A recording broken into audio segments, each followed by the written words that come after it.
Okay, we're going to start talking about geographically farming an area. Now, geographically farming an area is important to some agents, and for some, they're not as excited about it. But let me tell you a little secret. I've been in the business for 25 years.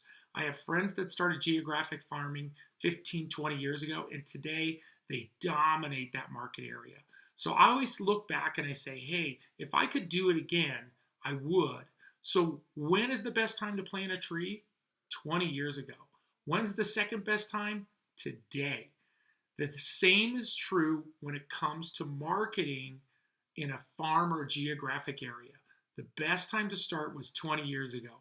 The second best time is right now. So your homework is to select an area. And here's what I want you to understand is I'm going to tell you this little story. This is a story about a farmer named Jim. And he chose to plant a large parcel of 100 acres of land. And he begins by tilling the first 100 acres. And it takes him 6 weeks just to complete the tilling. And by the time he gets it all complete, the weeds in the first quarter of the acreage already started coming back. So he had to go back and retill, and then he had to rush because the season was running out. He had to rush and plant his seeds. That took another 2 weeks because it was just such a big area. And then his impatience and his carelessness, he left the land with lots of areas with just not enough seeds. He was just spreading them all over, and he's just missing areas. And by the time he completed his planting, he was thousands and thousands of dollars into this.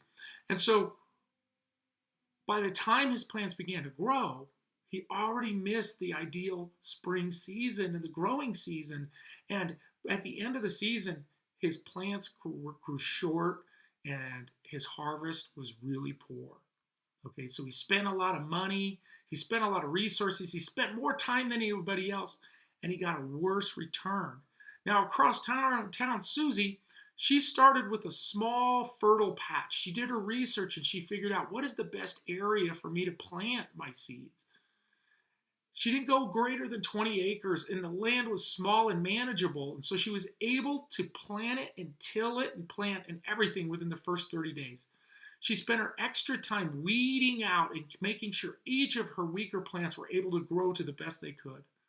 Her extra attention paid off, and her plants grew large and strong during the growing season. And her harvest was ideal, and her return of her time and her money made it a very profitable venture.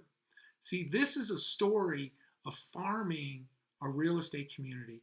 Many real estate agents start off way too large, much, much too large, and it's something that they can't manage and they can't control. So I'm going to ask you to go ahead and start small. I have some homework for you listed underneath on how to begin selecting your farm area.